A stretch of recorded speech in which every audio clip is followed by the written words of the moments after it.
So now that MLB The Show 22 is finally here, and by the time you're watching this, it's at least the morning now, so more people are going to start hopping in.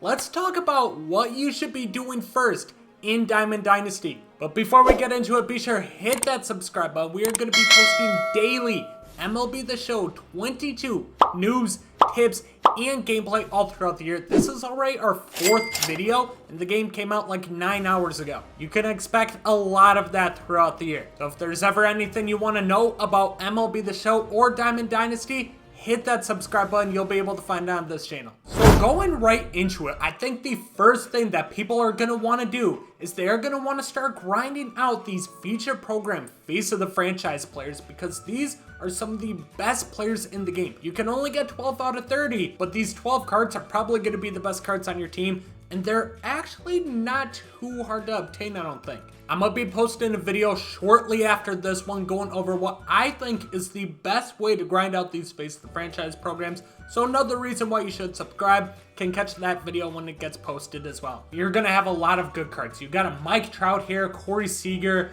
NL West has Cody Bellinger. They're all throughout. Every division has at least one really good card that you can obtain. You can obtain them through gameplay XP. All the feature programs are going to be through XP, especially now considering we only have one featured program every single time, so things don't overlap. We're not going to have team affinity and inning bosses going at the same time. I don't even know if any bosses are in the game. Always make sure to do your daily moment. It's 1,000 XP. May not seem like a lot, but it definitely adds up. And then you got moments and shit. I don't feel like these are 100% necessary, but do the quick ones like the save one game, strike out 3 batters on veteran difficulty. That should be really quick. Some of these will go by super fast, and it's 500 XP as well. But like I said, shortly after this, we're going to be posting a video going over what I think is the easiest route to kind of make progress towards getting some of these players, so definitely check that out. We'll go over more in that video. If you have the game currently, you obviously pre-ordered it, so you probably got some packs along the way.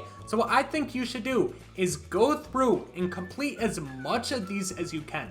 Like I said, it's not going to seem like a lot up front, but if you look at this bat skin, I get 1 show pack. It was a pre-order bat skin, and I got a free pack right here.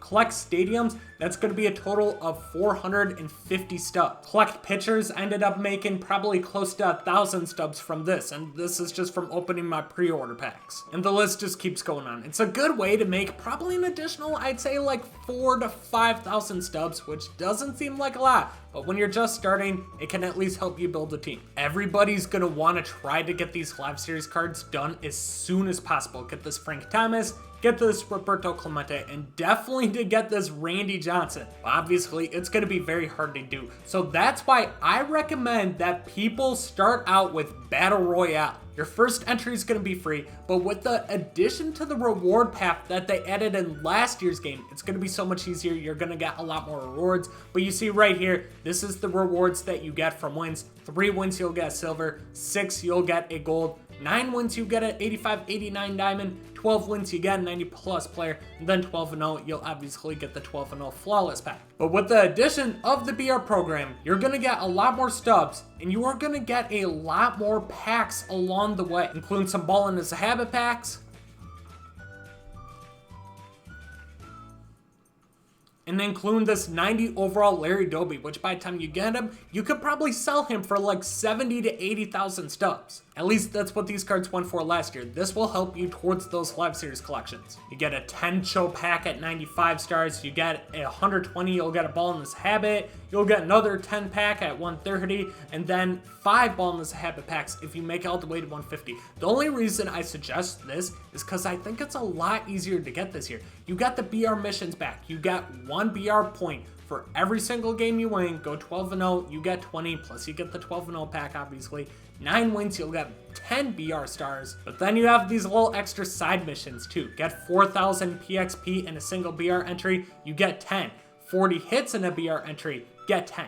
15k PXR points, you get 15. 20 home runs in a BR run, that's seems like a lot, and you get 5. No, this is in BR games, not just a run, so you can do this all throughout. So just between these 4 right here, that's 40 XP points. And then on top of it, you got the bronze, silver, and gold missions that will give you 4 points for each player, it looks like. So right here, 16, I'm assuming it's same here. 32, and then right here is going to be the same thing. So 48 more points. You get 88 points just from doing this. And on top of that, the one thing that added is a custom draft round. So in every single draft, you are going to be able to get at least one player from each of these. Like in my current run, I got Hunter Renfroe.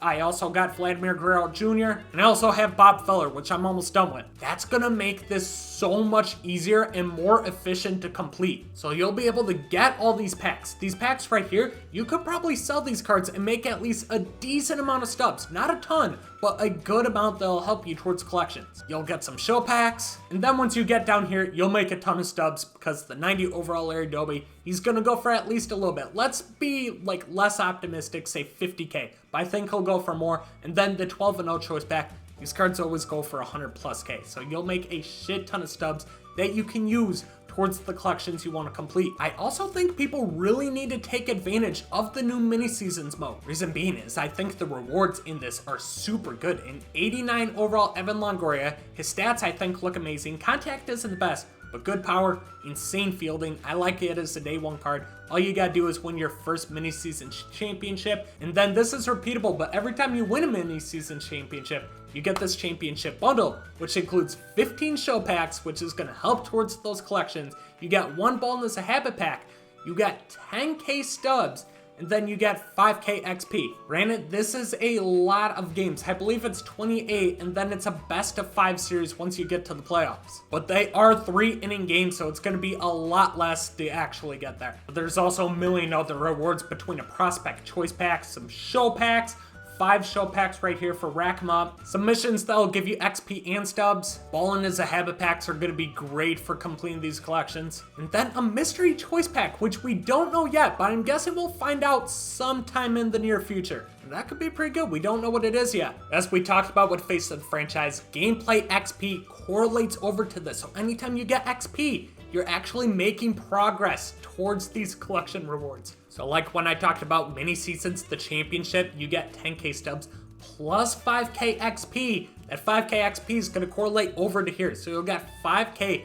towards your collection rewards. On top of that, you're getting all this XP from all those games that you play. Events is also a great way to build your team, especially at the start of the game. The rewards are pretty good. You'll get a ton of show packs. You also can get an 87 overall Alfonso Soriano with 120 power versus lefties. Was not expecting that. And you also get an 88 overall Nolan Ryan. He throws gas. I'm assuming dude, they gave nobody outlier at the start. But you can earn some headliner packs, some bundles, Ballin' as a Habit packs, and then a big dog pack. So there are ways to get tons of packs in the game, which is kind of the goal at the beginning. Plus you have the streak reward, so 3 wins you'll get a bronze, 6 wins you'll get a silver, 9 wins you get a gold, and then 12 wins you can get an 85 to 89 overall player. You just gotta get 12 wins before 2 losses. It's not easy, but I think it's a lot easier than getting 12 wins in BR. I feel like the opponents I play are just at a lot lower level in events than they are on BR. You got some BR goons out there. Personally, ranked seasons, I wouldn't even bother starting this for at least a week or 2 after the game drops. Unless, of course, you spend a ton of money, you got all the live series collections done and shit like that, then, you know, hell with it. Dive right in, because Dontrell Willis,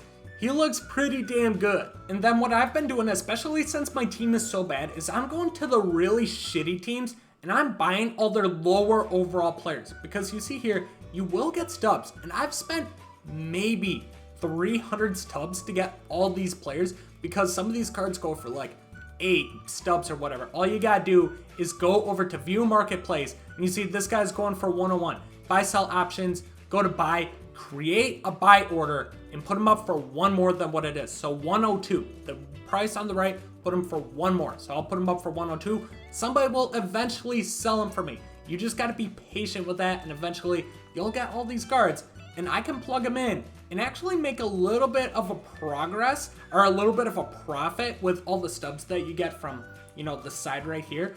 And I'll be making a huge dent in like the Rockies collection, for example. It's not a great card. It's an 84 overall Larry Walker, but it's still better than what I currently have. But going over to another shitty team like the Diamondbacks, you go 55 overall guy. He sells now for 9 stubs. So I'll create a buy order, put him up for 10 stubs. Somebody will sell them to me for 10 stubs, and I got a card for basically free. And would you look at that, somebody already sold them to me for 10 stubs. So that is what I am doing in day 1 of MLB The Show 22 Diamond Dynasty. Really gonna sit down, focus on grinding out, trying to get XP to get those face of the franchise guys, because they are some of the best cards in the game at launch. And like I said, shortly after this, probably within the next hour or two, I'll post a video going over the fastest way to get those cards. Quote on fastest, because it's still gonna be a grind until somebody finds an XP method. And then really sit down and dive into BR. I think BR is a great way to start out the game, just because you're not using your team. You're not at a disadvantage with your team, and your first entry is free. You don't need to pay for it. So at least do the free entry, because even if you lose both games, you at least get a show pack. And try grinding out some of those missions that I went over. Gain those stars all the way towards that 112-0 choice pack, because you can make a ton of stubs and you also get a lot of packs. And hell, if you get lucky, you get hot, you get on some kind of a win streak, you'll also get some of these live series cards. And then man, I can't stress it out enough, I think mini seasons is a huge W and a great way to actually kind of sit down, enjoy the game a little bit, and it has some really good rewards in it. So check it out.